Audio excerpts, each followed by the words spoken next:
Selamat pagi untuk kita semua. Salam sejahtera. Di sini kami dari kelompok H ingin mempresentasikan laporan observasi perizinan bisnis yang beranggotakan saya sendiri Melisa Sitompul dengan NIM 22059023 dan rekan saya Saida Hasyani dengan NIM 22059045. Yang pertama itu pengertian perizinan. Perizinan adalah pemberian legalitas kepada seorang atau pelaku usaha atau kegiatan tertentu, baik dalam bentuk izin maupun tanda daftar usaha izin. Izin ialah salah satu instrumen yang paling banyak digunakan dalam hukum administrasi untuk mengemudikan tingkah laku para warga. Selain itu, izin juga dapat diartikan sebagai dispensasi atau pelepasan atau pembebasan dari suatu larangan. Yang kedua itu sifat-sifat izin. Yang pertama, izin bersifat bebas. Adalah izin sebagai keputusan tata usaha negara yang penerbitnya tidak terikat pada aturan dan hukum tertulis, serta organ yang berwenang, wilayah izin memiliki kadar kebebasan yang besar dalam memutuskan pemberian izin. Yang kedua, izin bersifat terikat adalah izin sebagai keputusan tata usaha negara yang penerbitnya terikat pada aturan dan hukum tertulis dan tidak tertulis, serta organ yang berwenang dalam izin kadar kebebasannya dan wewenangnya tergantung pada kadar sejauh mana peraturan perundang-undang mengaturnya, misalnya ialah IMB, izin HO, izin usaha industri, dan lain-lain.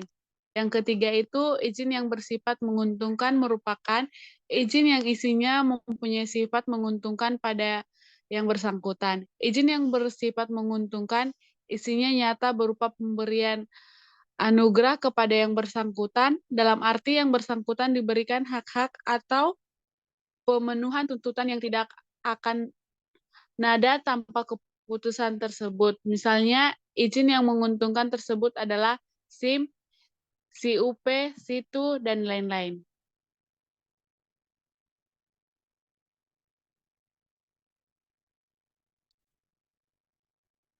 Yang keempat itu izin yang bersifat memberatkan, merupakan izin yang isinya mengandung unsur-unsur memberatkan dalam bentuk ketentuan-ketentuan yang terkait kepadanya. Di samping itu, izin yang bersifat memberatkan merupakan izin yang memberi beban kepada orang lain atau masyarakat sekitarnya. Misalnya, pemberian izin kepada perusahaan tertentu, baik mereka yang tinggal di sekitarnya yang merasa dirugikan, izin tersebut merupakan suatu beban. Yang kelima itu izin yang berlangsung lama merupakan izin yang menyangkut ketidaktindakan yang berakhirnya atau masa berlakunya relatif lama, misalnya izin usaha industri dan izin yang berhubungan dengan lingkungan. Yang keenam itu izin yang segera berakhir merupakan izin yang menyangkut tindakan-tindakan yang akan segera berakhir atau izin yang masa berlakunya relatif pendek, misalnya izin yang mendirikan bangunan atau IMB yang hanya berlaku untuk mendirikan bangunan dan berakhir saat bangunan selesai didirikan. Yang ketujuh, izin yang bersifat pribadi, merupakan izin yang isinya bergantung pada sifat atau kualitas pribadi dan pemohon izin, misalnya izin mengemudi SIM. Yang ke-8, izin yang bersifat kebendaan merupakan izin yang isinya tergantung pada sifat dan objek izin, misalnya izin HO, situ, dan lain-lain. Sifat dari perizinan tersebut terlihat berhubungan dengan banyaknya jenis perizinan yang dibutuhkan oleh masyarakat.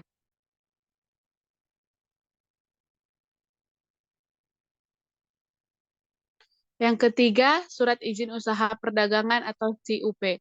Pengertian CUP. CUP adalah surat izin yang diberikan oleh menteri atau pejabat yang ditujukan kepada pengusaha untuk melaksanakan usaha di bidang perdagangan dan jasa. CUP diberikan kepada para pengusaha baik perorangan, firma, CV, PT, koperasi, BUMN, dan sebagainya. Fungsi CUP wajib dimiliki pemilik usaha perdagangan sesuai syarat yang berlaku. Fungsi CUP adalah sebagai alat pengesahan yang diberikan oleh pemerintah sehingga dalam kegiatan usaha tidak terjadi masalah perizinan sebagai syarat untuk mengikuti kegiatan lelang yang diselenggarakan oleh pemerintah. Baiklah, selanjutnya akan dibacakan oleh rekan saya, Saida Hasyani. Dipersilahkan. Latar belakang. Perusahaan didirikan pada tahun 2013, tepatnya 10 Juni 2013. Awalnya usaha roti ini dimulai sebagai niatan untuk membuka usaha kecil-kecilan di rumah. Motivasi awalnya adalah untuk menciptakan sesuatu yang dikelola di lingkungan rumah. Modal awal usaha ini berasal dari dukungan orang tua. Mereka membantu memodali usaha Ibu Rahmayuni dan dari keuntungan yang didapat modal tersebut diputar kembali untuk menambah bahan baku dan alat-alat produksi. Proses ini terus berlanjut hingga usaha ini tumbuh menjadi pabrik besar dengan mobil pengiriman produk. Detail perusahaan, waktu dan tempat kegiatan ini dilaksanakan pada hari Kamis tanggal 23 November 2013 pukul 13.30 sampai 15. Tempatnya di toko roti Wisma Indah 6 Gangsari, Kecamatan Kuranji. Produk yang ditawarkan yaitu ada roti basah, roti kering, dan kue ulang tahun. Nama perusahaannya Happy Bakery dan Winda Cake. Pemiliknya yaitu Ibu Rahmayuni dan waktu beroperasinya 2013 sampai dengan sekarang. Lokasinya Jalan Wisma Indah 6, Gang Sari, Kecamatan Kuranji, Kota Padang, Sumatera Barat. Legalitas sudah ada, namun pemilik usaha tersebut tidak melihatkan surat izin usahanya karena menurut mereka itu adalah privasi perusahaan yang tidak harus dipublik. Hasil wawancara, siapa pemilik Happy Bakery dan Winda Cake ini?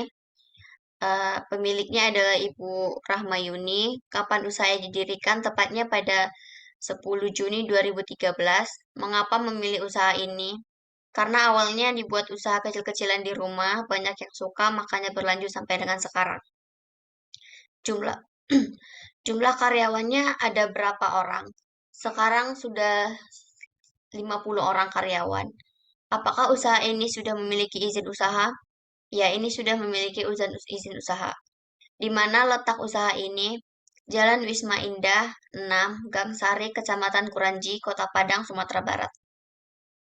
Kesimpulan, perizinan adalah pemberian legalitas kepada seseorang atau perilaku usaha atau kegiatan tertentu, baik dalam membentuk izin maupun tanda daftar usaha.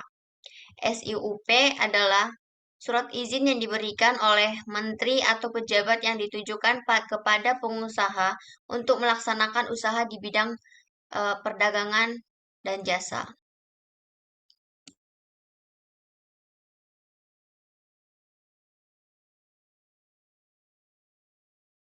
Baiklah, sekian hasil observasi yang dapat kami sampaikan. Jika ada kesalahan kata, mohon maaf. Terima kasih.